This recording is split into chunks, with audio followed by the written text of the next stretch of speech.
All across the fantasy universe, welcome one and all to a very, very special production of fantasypoints.com. It's Ask Guru Anything.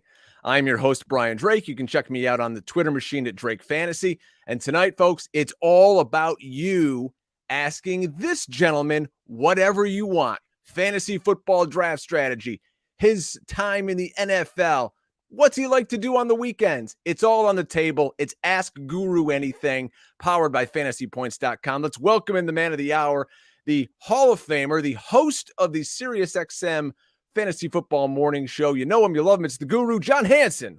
Welcome in, my friend. Thanks for joining me. Oh, Brian, this is awesome, man. You are one of the up-and-coming ambassadors of this industry, and I've learned one thing. I've learned many things, but in business, it's very important to surround yourself with quality people, smart people, devoted people, and it's great to have you kind of aboard this little machine we're building here. This is the debut of what I'm dubbing AGA. So anything goes. I've never done anything like this, but obviously it's a good opportunity here. Not a lightning time in terms of information and excitement, but we're close here with the Memorial Day weekend. But obviously we can focus on fantasy. But in my personal life, Brian, I have not made a bad decision since 1987. So you have any questions, I'm ready to field them. Yeah, I've got all kinds of stuff lined up here. The first thing I'll hit you with, and we've got everybody in the chat. So if you're watching on YouTube, make sure you jump into that chat, ask us your question for John, and make sure above anything else, everybody, you're hitting that subscribe button so you never miss any of the content here on Fantasy Points. Not only are we talking to John, we've got my show with Joe Dolan, the 2-point stance. You just missed a great best ball breakdown with Scott Barrett and the fellas over there. So make sure you're hitting that subscribe, guys. All right, what's a typical day in the life of Guru? Let's kind of just start things from there. You do the morning show on SiriusXM. Everybody's a big fan. Yeah, today you were on with Mr. C, Adam Kaplan. But what's the rest of the day look like? People want to know, what do you do as a fantasy football content creator? And this is your whole life, right? You're a businessman, you're an owner, and you're the guru. Yeah. So what's your day like? I don't really do anything else like golf. I don't golf. I don't really have any hobbies or anything like that. I really have not had any time for that. So other than maybe a little bit of physical fitness on my own, I'm pretty much helping out around the house or working. So I'll wake up. Obviously, I think at this point, people know I do the show from home.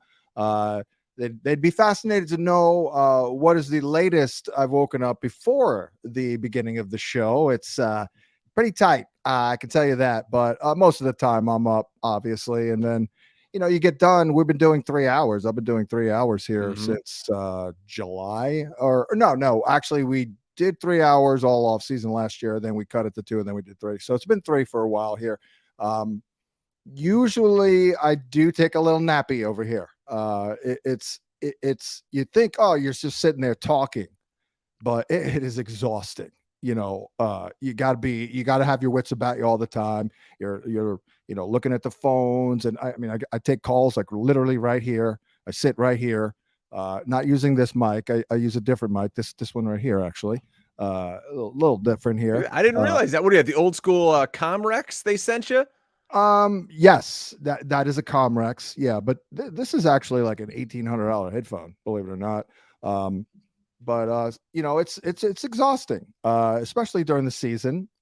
So I sometimes take a little nap, have a little breakfast.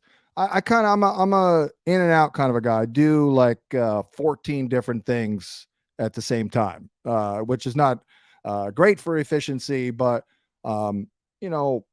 there's always something to do. So I'll answer some emails. I'm working on an article. Everything takes me longer these days as I get older. I think back to what I used to do, and I absolutely cannot believe it. But it's not unusual for me to still be working around this time, 9 o'clock Eastern. I do kind of run out of gas right around this time.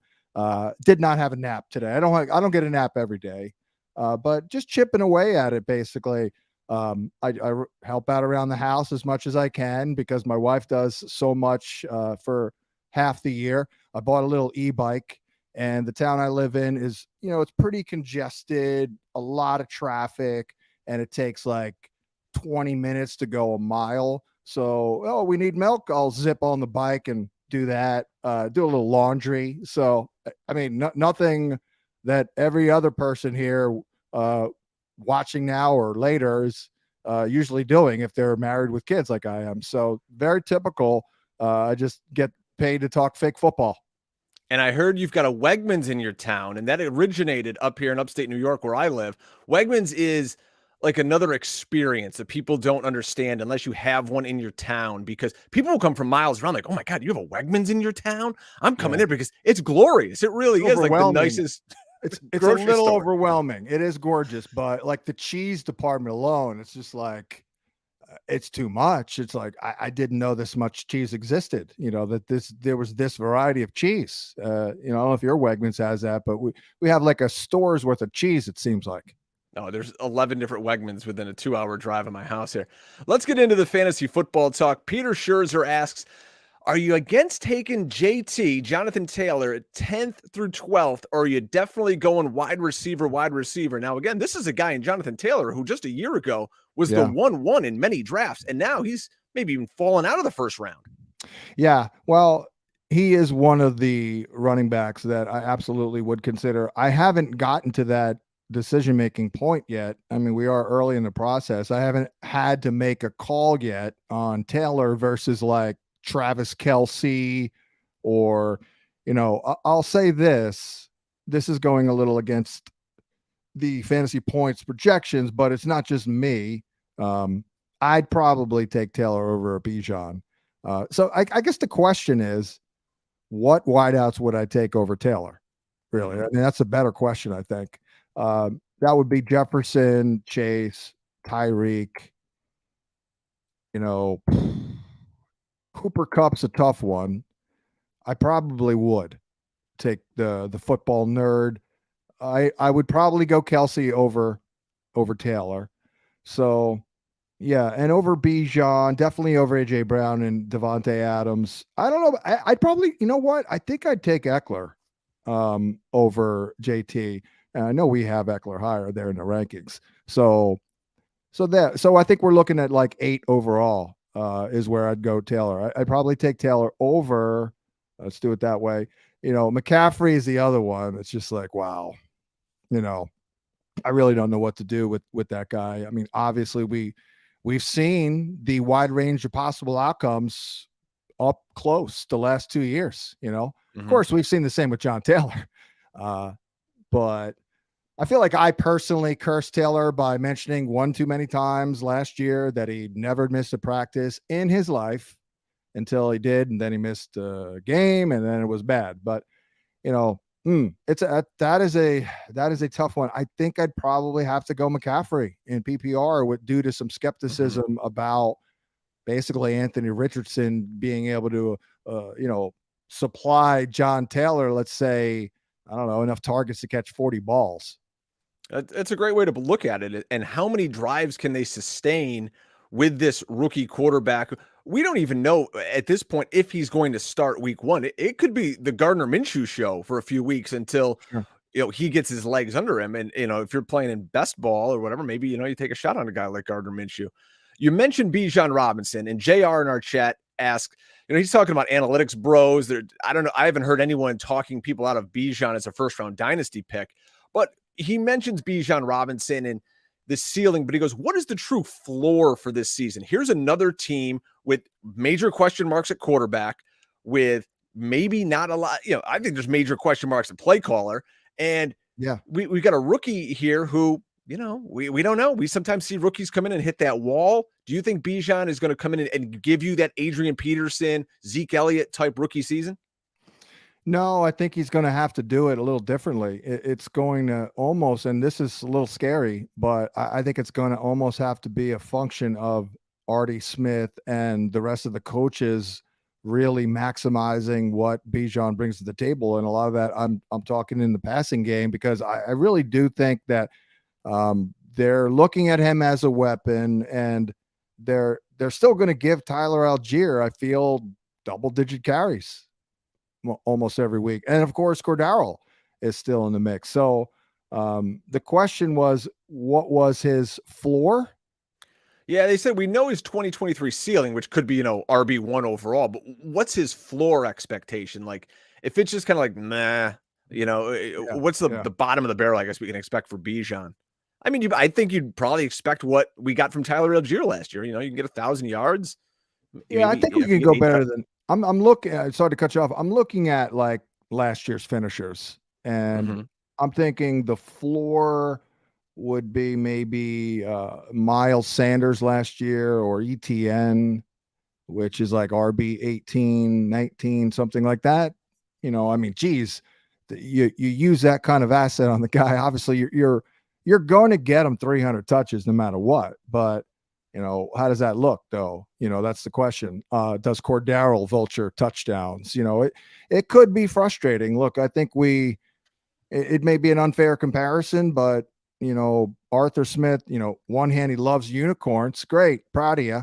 But on the other hand, can you utilize these damn unicorns? Because you're not doing so much with Kyle Pitts. Again, it's not all Yeah. him, not all him, but so I do think that Bijan is a little volatile, but at the end of the day, too, I am big on, like, you see a elite talent who's young and versatile, generally durable. I mean, come on, you don't even really need to think that much about it. At some point, what that point is, I'm not sure exactly, but I'd say probably around 11 overall. Though he's 7 overall. So when I say overvalued, I'm only talking maybe by 5 picks, but that could be Mhm. the difference between winning and losing this year. We're asking Guru anything. Thanks everybody who's checking in on the YouTube channel. Make sure you're following the site Fantasy Points on Twitter at FantasyPTS, and you're of course subscribing to this great YouTube channel. I'm on Twitter at Drake Fantasy. The Guru with his 130,000 plus followers at Fantasy_Guru. Let me bounce a couple of random things that I'm just thinking about. With that many followers on Twitter, By the way, 130,000 followers, and now since I lost my blue check mark, I'm engaging with like 11% of those. Like, it just seems like the algorithms change a little bit, and my engagement levels are like way, way down. that's So, what I wanted to kind of go with is number one, how does somebody with that level, we can even look back to the old days of Twitter, how does somebody with that level of followers, on a Sunday morning when people are looking for start sit advice and you turn your phone on, is it just bananas? Like you can't even get anything else because it's just bing, bing, bing, bing, bing, oh, notifications going off?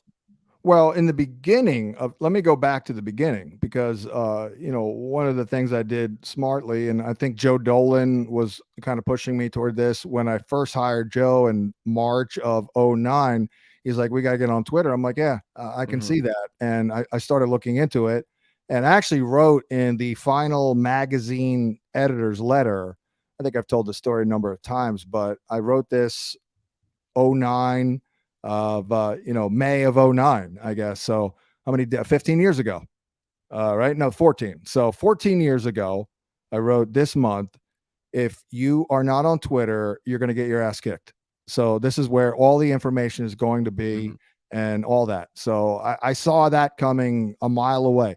And that's why I have a lot of followers, because in the early days of Twitter, I was very active, but it became very overwhelming because I am naturally a pleaser. I do try to please, basically. I want to give the people what they want, and I feel bad when I can't get cloned. The people in Sweden haven't returned my calls about cloning after 25 years. So I used to feel bad, and it got to a point where it really did feel like a job. Yeah. And like every single time a breaking news item hit, and honestly, over the last 5 years, I'm a shitty follow. I mean, let's be honest. I appreciate everyone who follows me, but I'm not the greatest follower, because it's a bit much. But Mhm. obviously, it's still been a very good tool for me to get my word out there. I know a lot of people listen on the radio every day, and they feel like they know me, and They do. Mhm. I mean, I'm completely the same. This is who I am, but I like to throw out once in a while, picture of the family just so people say, oh, yeah, that's an actual real guy who's Mhm. doing the same stuff I'm doing. So you started out in the industry and you've famously told the story of you're drinking beers, watching at a sports bar, and you're mailing out newsletters. And then you went through the magazine phase, then the internet hit, and now we're into social media. So you've seen a lot of changes in the fantasy industry. What would you say to some folks out there who are starting out as content creators and they want to get into this fantasy racket today versus, what you've seen from all your time and experience? What kind of advice would you give a young content creator that's getting their start this season? Well, other than obviously know your material, Mhm. and you can't fake it till you make it in this business because your ass ain't making it if you're out there faking it. So, I think the best advice that I can give anyone delivering content is to be themselves. I know that is basic, but a lot of people are out there trying to be, you know, trying to tamp down their personality or who they are, and that's not genuine, and people can see right through that. So um I've said this to a lot of people, if you're of a certain ethnicity and that's your deal, embrace it, and that's your deal. If whatever, whatever your walk of life, if you're a female, embrace that element, you know what I mean? Just be yourself. And that's really the best advice because people can sniff through BS real quick. Mhm. Yeah, no question about it. In our chat, our pal Anthony Novak asks, who do you see as the biggest ADP value right now? Someone who everybody's going to look back and say, why didn't I take this guy? Back in May and June. And he says, excluding Rashad White, because that's too Yeah, easy. He yeah, must, obviously a listener and a Fantasy Points subscriber. yeah. Well, that's a great question, but it's also a tough question now because I was just thinking about this today. It happens every year. Like, we're starting to form our opinions, but we're out there in shorts. Maybe we get a little bit of a glimpse in the OTAs in terms of like who's jiving with who and all that, but we really don't know. It's like who are those guys who are the always impressive to open camp? Like, in Carolina, is it Chark? Is it Thielen? Is it Chenault? Is it Mingo? Like It's never we ha- Chenault. we It's I never know, Chenault. of No. course not. But so yeah, that is a tough one. So let's see. So what kind of range are we looking at here? Like 125 to I don't know, 75, or maybe, let's take a look at 100 through like 125 and see if we can here's one right now would be Alexander Madison, because it just seems like every single sign continues to point to some sort of resolution here coming to fruition, which entails Dalvin Cook not being a Minnesota Viking. So that would be one. I love Elijah Moore, but is he really egregiously rated? No. Mhm. I think we probably need to go down the board just a little bit. There's so many guys who could be, like Rashad Penny, someone like that. But scrolling down, Sky Moore at 125. It's your boy. I know. To be fair, that is fair. That's even a little proactive. But I still believe in him, and we'll see how the committee shapes up because we know it's going to be a committee. Chiggy stands out. Chiggy Okonkwo. 131 ADP on Underdog right now. Yeah, that was the number one player. I go in to do the projections every year, and I certainly have some preconceived notions because I know what's up, like what their situations are, what they did last year and all that. He was the number one player in which once I went in there and went under the hood, I was like, damn, he's looking good. So that's a dude right there. But I think we probably need to go down the board. I'm looking. I'm on. Here's one. Here's one. Jawan Johnson, man. I'm all Yeah. in here on Jawan Johnson. The kid, the former wide receiver. Um, I mean, the dude's a touchdown machine. I think it's 12%. 12% of the time he catches a ball, it's worth a score. Now, I know it's a new quarterback and all that, and they do have a lot of dudes there, but I like that one there. Yeah, we'll come up with some other ones here, but it is it is a little different. It is a little difficult. We don't get as much information in the spring as we used to. The markets are pretty darn good these days. Last year and this year, they've been pretty darn tight. To where there aren't that many like, oh my god, discrepancies. But one thing I will do very soon that will help me in this regard is we have our rankings and the projections, but I will start doing the top 200 cheat sheet. I don't know when I should start doing. I guess I should do one right now. Then that is when I can truly compare the discrepancies to get a good feel for that. Last year, I thought the positions that I had at least and we had were really good. The year before was outstanding in terms of actual results. I felt the exact same way last year, but it kind of unraveled. Let's be honest. Thanks to these damn injuries and the like. Yeah, let's see here. There's got to be a couple of other names that truly stand out as Rachaad White is the answer, though. Well, really, the answer, honestly, is those running backs. J.K. Dobbins, Cam Akers, and Rachaad White are just, I don't know if I've ever seen it to where such quality options are that far down the board. And I've been playing since the damn 80s. Of course, back in the 80s, we opened drafts going, 7 straight running backs back then. But, it is a little weird this year how these running backs are falling down the board. Joe Dolan and I, on our next episode of the 2 Point Stance, are going to talk about something that you don't hear about much, and it's the wide receiver dead zone. And it's kind of in that area you were just referencing where, you got the George Pickens and the Treylon Burks of the world and Hollywood Brown and Gabe Davis. And you're kind of like, I don't know. Well, maybe then that's when you pivot to the Cam Akers, the Rachaad White, even Dalvin Cook's in that territory. So, yeah, absolutely. We like to get a feel for the ebbs and flows of a draft, and I'm always looking to do that. No one else really notices this probably, but it's frustrating too because last year and the year before, I feel like we were so ahead of the curve in May, June, July, but then the damn cat comes out of the bag a little bit, and then the markets tighten up and things don't look as good. So maybe that's a reason to do a lot of best ball here in April, May, June, July, before camps open up. And again, the information starts flowing. Sometimes, we love guys and everybody gets on board and they crap the bed, but like maybe a Gabe Davis. But yeah, that's a phenomenon that can be a little annoying. But overall, though, the damn markets have been pretty damn tight, especially at quarterback. I frustratingly sorted the projections when I was done and I could see the ADP and I'm like, damn, I'm sorting in the order of the damn ADP, which has never been the case. I'm always really off on the consensus, at least a few spots.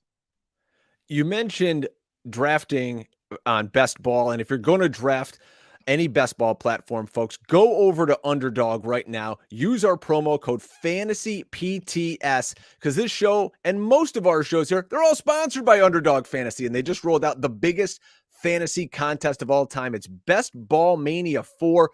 Come in and take your shot at $3 million.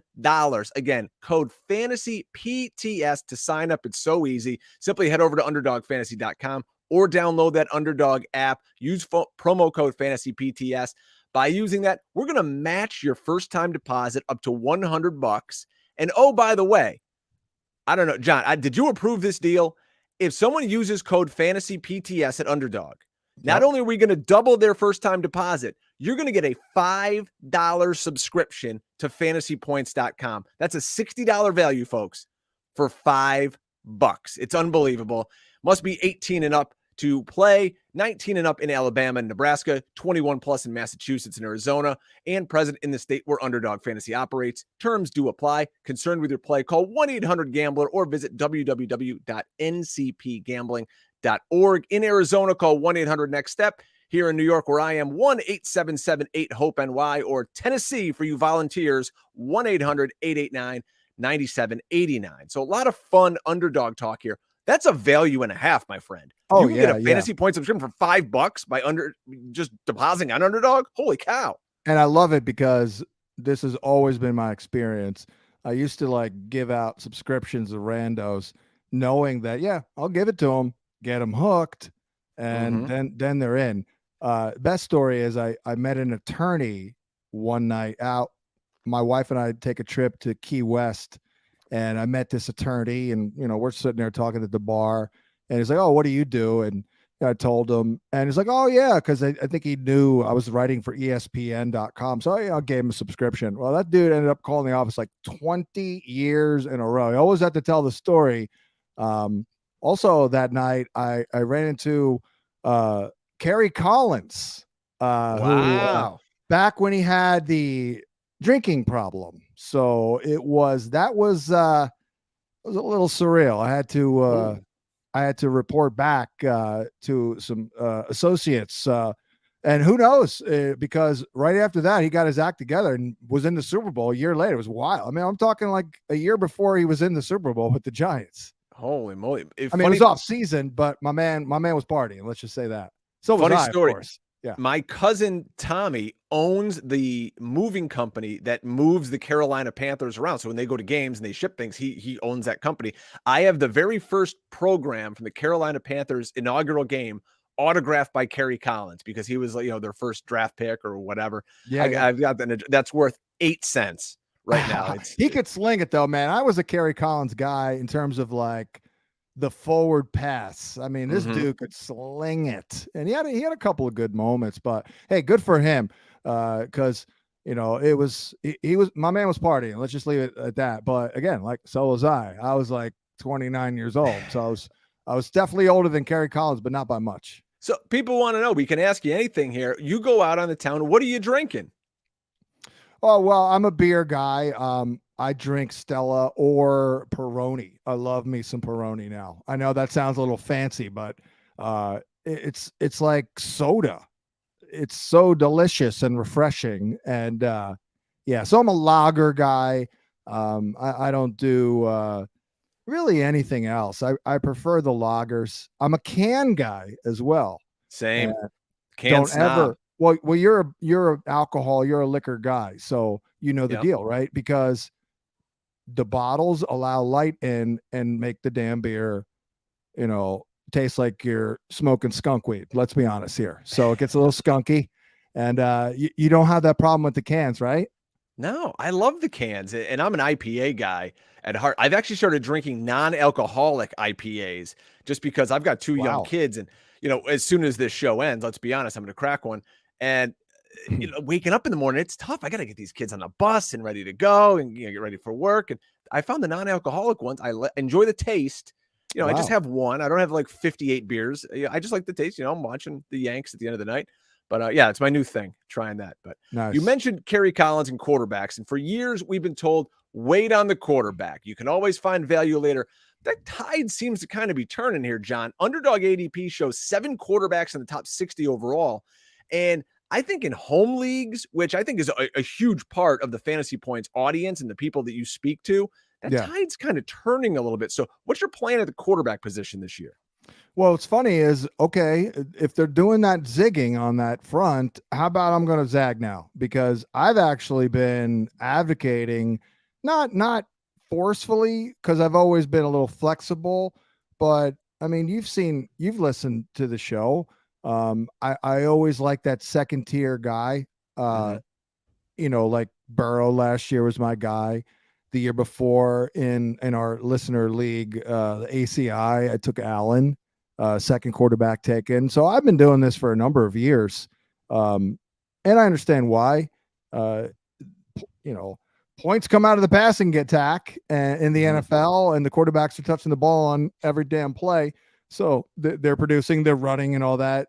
I kind of like to, though, this year to go a little lower end on it because again, I've said this a million times, but all it does over the last 2 years is prove to be correct in that we really do need to be not somewhat, but a little careful with these cheat code dudes. Again, Jalen Hurts. I did a video, which I didn't even realize this, but I did a video where it hasn't been published yet, but I opened with a question like, how many fantasy points did Lamar Jackson, Kyler Murray, and Jalen Hurts score combined in the fantasy semis and championships this year? Zero. Yep. I mean, that's ridiculous. Mm-hmm. And Justin Fields also got hurt. So 2 years ago, I just kind of framed it like this. This is what I want. I'm greedy. I'm a greedy bastard. I want a pocket quarterback that I can rely on consistently winning from the pocket with 30 touchdown potential. Obviously, they don't grow on trees, but I also want that dude in his back pocket to give me 300 rushing yards and 2 to 3 touchdowns. And that to me is the cheat code. And Joe Burrow was a perfect it wasn't even that good of a year for Burrow. It wasn't that great. Did anyone say, "Oh, that was the year, the breakout year"? No. But then at the end of the year, oh damn, my man got 40 touchdowns. And we had him at QB4. He was QB4. So this year, the earliest I'll take one is Burrow, as I wrote in that draft plan article that's up on the site. But Lawrence is this year's Burrow. It's like, hello. And I wasn't even a big Lawrence guy going to last year, but it is what it is. I'm allowed to change my opinion when I see him improve his play. And Doug Peterson, we got to go with this because it's too obvious. But as you may know, I think the best deal on the board this year is Deshaun Watson. So tons of weapons out there in Cleveland. No one wants to take him just for either personal reasons or his play last season. He's a screaming value. They've got weapons galore all over that team. Yeah, and I guess there's some people who are wondering, like, is he ever going to regain his form? It's not totally unprecedented because of Carson Wentz. I mean, look what that deal was. But I mean, again, I just think people are losing sight of how freaking good he was in 2020. I still cannot believe how good he was, because that year it started out a little slow. They were like 0-4. And it was just like, ooh. I mean, I'm looking right now at game logs. They were 0-4, and it looks like they didn't throw for much at all. Like Watson was probably not that great those first 4 games. I'm like, uh-oh. And then he just went on a run where it was just like, wow. I mean, he was absolutely brilliant. I mean, I thought he was the best quarterback in the NFL that year, honestly. Led the league, I believe, right? Was it the 70% completion rate? No, he led the league in yardage and YPA, while also completing 70% of his balls and throwing 33 tutties with 3 rushing touchdowns. Like I said, give me the 2 to 3 and 444. So that's ideal. And here's the beauty of Deshaun Watson. You mentioned getting Trevor Lawrence. His underdog ADP is 62. You can get Deshaun Watson 20 picks later. His ADP is 82 right now. So if you miss out on Lawrence or Herbert, Burrow, those kind of middle tier guys, Deshaun Watson waiting there for you at 82. I lost a league last year to fellow fantasypoints.com writer Graham Barfield, the finals of the Kings Classic we draft out there at the Pro Football Hall of Fame. He beat me with Russell freaking Wilson as his quarterback. I had Patrick Mahomes. I had the Mahomes-Kelsey hookup, and he still beat me. I tweeted after that first Chiefs game, I watched it over, and I just had like this epiphany when I'm watching. I'm like, Russell Wilson's going to outproduce like half the QB1s for the fantasy playoff weeks after an abominable freaking September, October, November. I know he missed some time, but if you sorted like basically his last 4 games, which is like, I think it was like 18, 17, 16, and like, I don't know, 14 or something. Well, in that span, he was QB2 in fantasy. I mean, you got to be kidding me. Yeah. Next to Mahomes.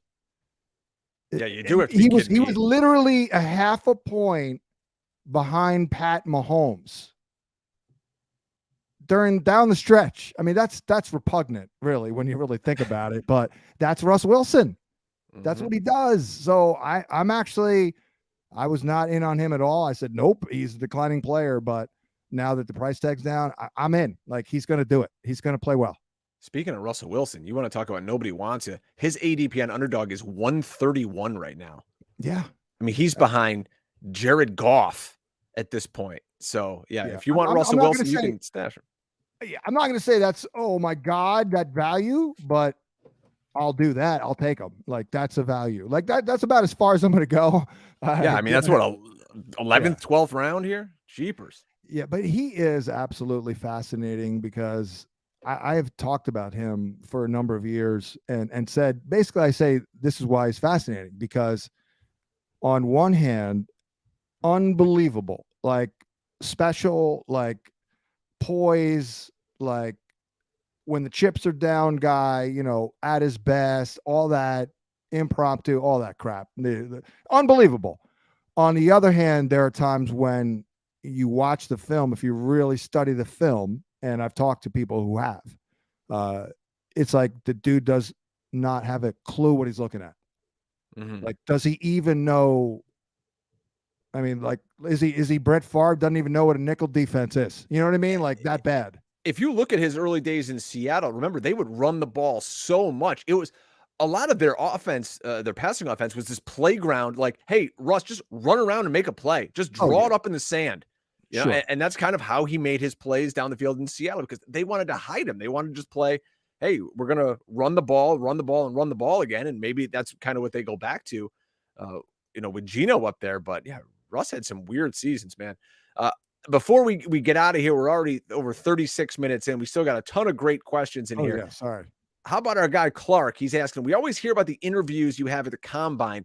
What is the player you missed interviewing that you wish you could go back in time and get? And I'll piggyback this and say, do you have any great stories from your visits to the combine, the draft, wherever you've gone, that you just, people need to know some funny story from the road? Oh, yeah.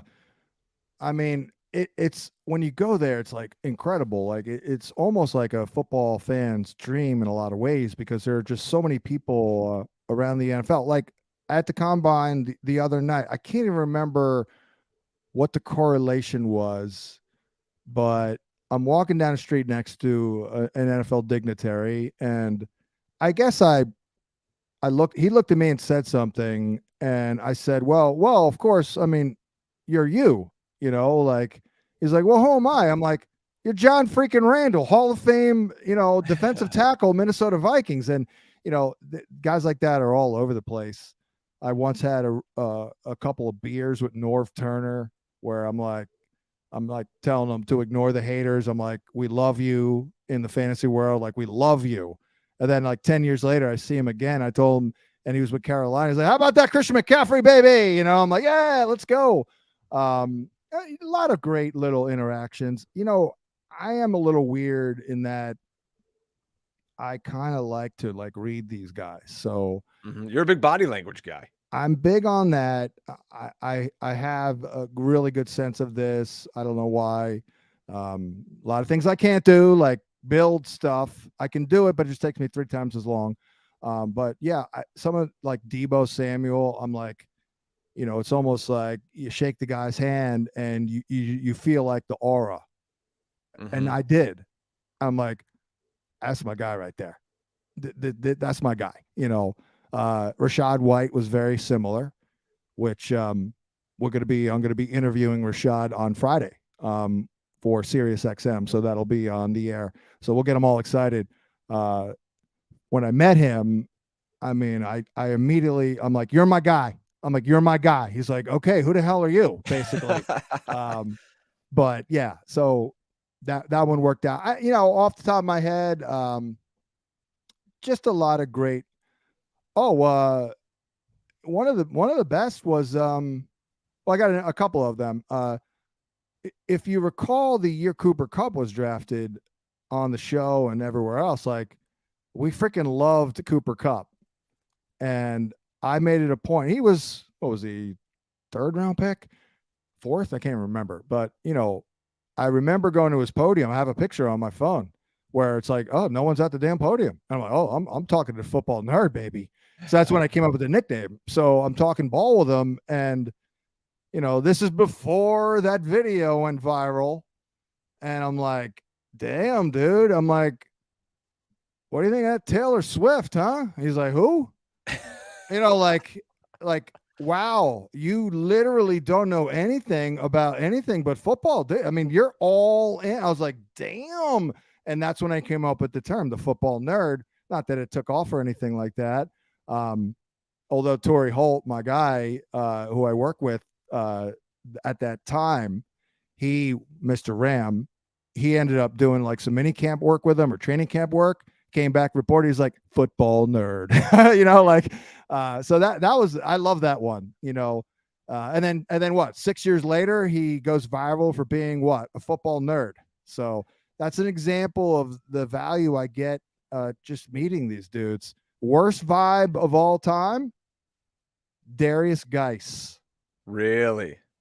Yeah, and it kind of played out, didn't it? Little bit. Little bit. That's like, who'd you run into on the golf course? OJ. Like, oh, all right. Well, here's another. I mean, I have forgotten so many things, but this year, okay, I was with Kaplan on the air, and we were talking about Tom. I don't want to say anything publicly to disparage anyone or piss them off, but we got to get some good Mr. C stories too. I am being complimentary here. Okay, I'm saying this in awe and in admiration.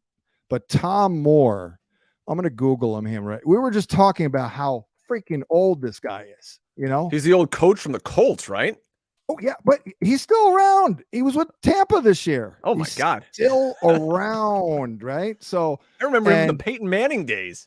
Oh, and he was an old man then. Yeah, right. So we were joking about it, and I'm like, yeah, I'll probably see him out. I think I was flying out that night, right? And I'm like, yeah, I'll probably see him out tonight, partying and this and that. I'm like, yeah, joking around. He's 84. Oh my God. Right.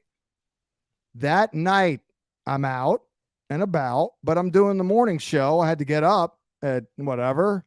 So I'm going back to my room at like, I don't know, it's like 12:30, right? Who's in front of me walking down the street? Tom Moore. Do you think he was going back to his hotel? Hell no. He was going in the bar, and I'm going home to the hotel. 84-year-old. I'm like, that guy's my hero right there. That's my hero right there.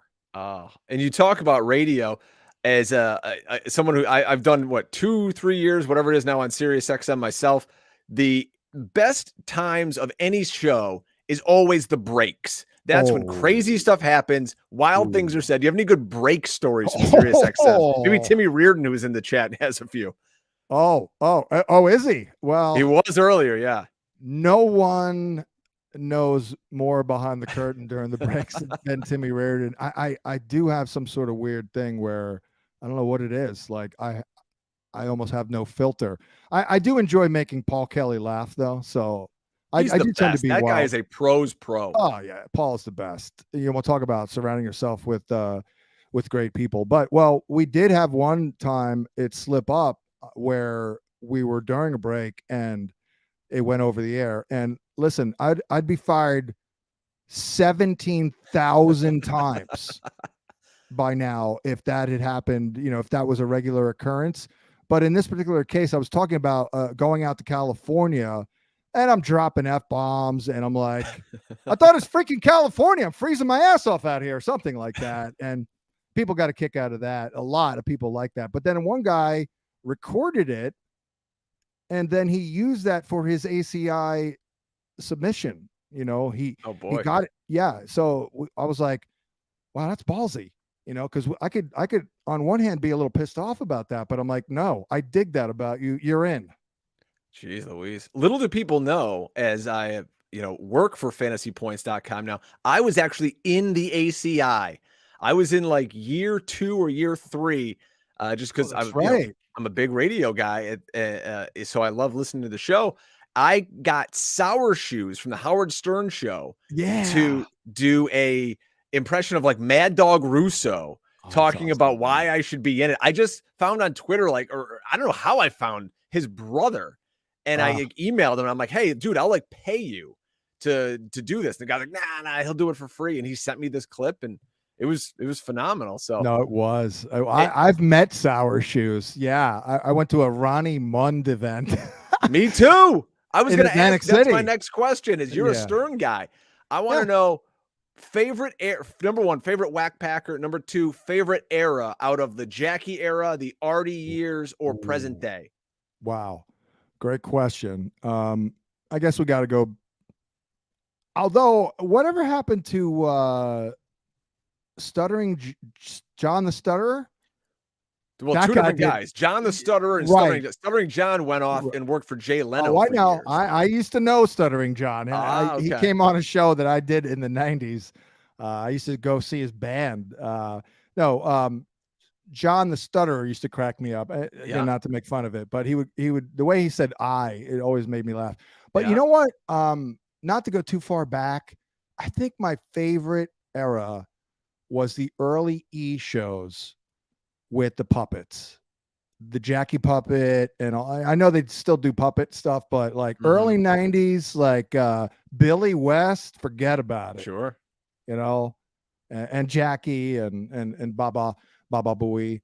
I once gave Baba Booey advice that lost him a championship in the Howard Stern League. Sorry. And you gave it to Rappaport instead. No, I told him to bench Phil Rivers one time. It was a ballsy call. I think for like Josh McCown. It was close, but it ended up costing him the league. Actually, yeah, he still talked to me after that though. I love it. I actually saw Gary at a bar because his son went to Syracuse University, and this is where I live. So I saw him out at a bar one time, and we're like, "Baba Booey!" Gary. He must get that all the time. He's just oblivious to it at this point. You know, who's an awesome dude that I know. We're friends, but unfortunately, I don't hang out with him. Is John Hine. I mean, I had to introduce him on television. Hit him with Hine! He was standing there, and I had to introduce him with me and Kay Adams, and I know he hates it, but I'm like, you know him, you love him. You hear him every morning on the Howard Stern show. Hit him with a high, and I had to do it. And I got the eye roll. But yeah, great dude. That's a guy I could chop it up with and hang out with forever because like we have the exact same interests basically. Yeah. How about Kay Adams? What a superstar she's become from literal like intern, right, at Sirius XM to like the female face of the NFL. Like I'm very proud of her. I don't know Kay from a hole in the wall. I've never interacted with her, but like just to see her doing all those serious shows and then going on to what she's become in Good Morning Football. And now she's on like Dick's Sporting Good commercials and all this. Unbelievable. Yeah. It's amazing. It is.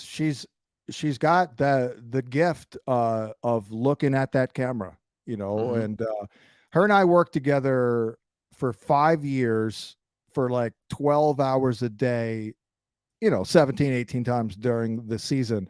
And I will tell you, we never had a single issue. And she loved my family, loved my wife, my kids, and we had the exact same taste in music. Yeah, we got along real well because we were very similar actually in a lot of ways. So yeah, I have the same taste as a female who's 14 years younger than me or whatever. But no, we got along real well. But we're putting the call out now. The Fantasy Points Nation wants Kay Adams on the next show. We'll get you out of here with we have so many questions. Thank you to everybody who's hopping in the chat. We're going to do these shows more often. Don't worry about it. You're going to have your chance all summer to ask John some questions. Here's one real quick. How many games will Cadaverous Tony play this year? 9. Let's go 9. All right. If he sticks around, you never know. Someone's got to catch balls there. I was going to ask you another question about we're getting close to another. This is what we'll end on. I'll go to the Travis Kelce question. So Travis Kelce is turning 34 years old in October. Still put up monster numbers at a position that, let's be honest, is a total wasteland, tight end. What's your confidence level in Kelce, especially if you got to take him at this mid-first round price tag? Well, we're not seeing a single damn sign of slippage yet. So I was a little skeptical last year, but at this point, it's to me, it's about the other players around him. I'm a little more skeptical about the other guys getting taken this year in round 1. So it does actually, for me, make Kelce look a little bit more appealing. I mean, Cooper Kupp coming off the serious injury. A.J. Brown seems like an injury ticking time bomb. Devontae Adams already not great vibes there. So I'm more than fine with Kelce. My favorite Kelce story of all time at the Combine, I was out in front I loved Kelce. And he did not get his own podium. Back then, you know, the top guys at each position get their own podium.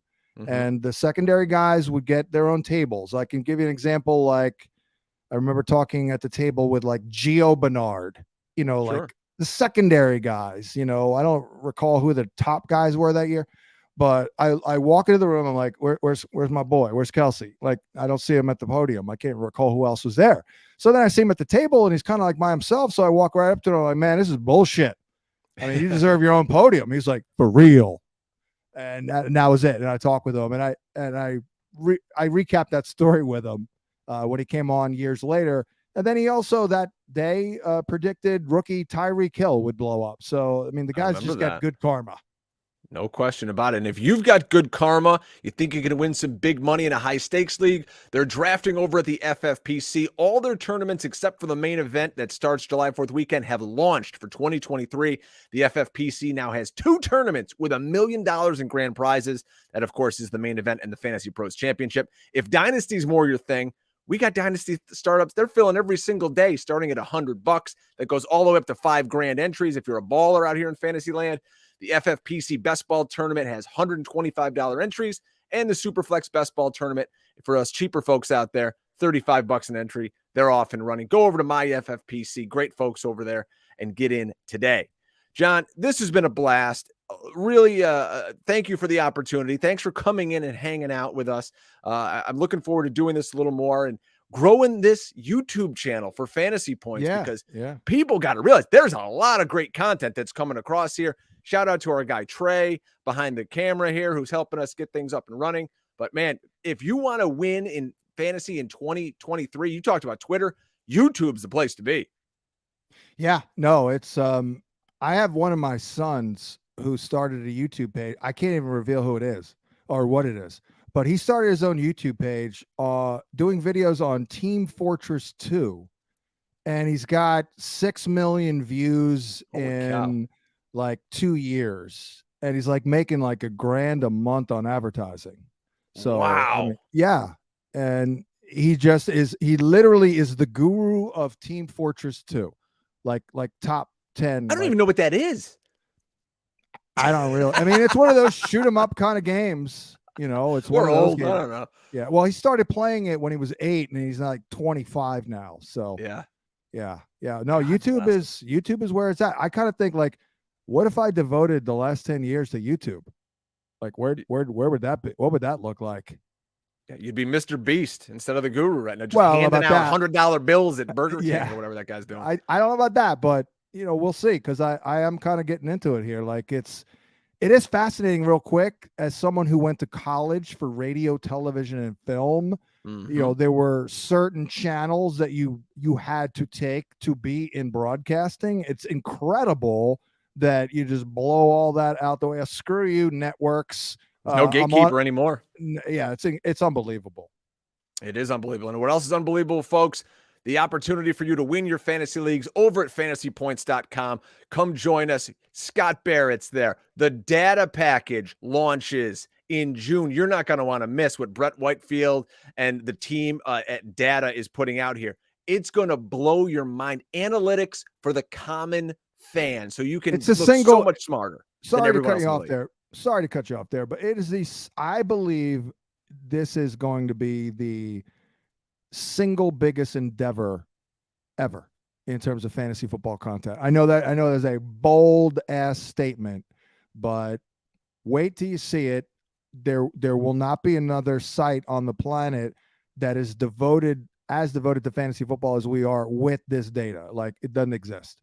It's going to be outstanding, folks. Get over there right now at fantasypoints.com. For Mr. Hansen, follow him on Twitter at fantasy_guru. I am Brian Drake at Drake Fantasy. We'll see you guys next time for Ask Guru Anything.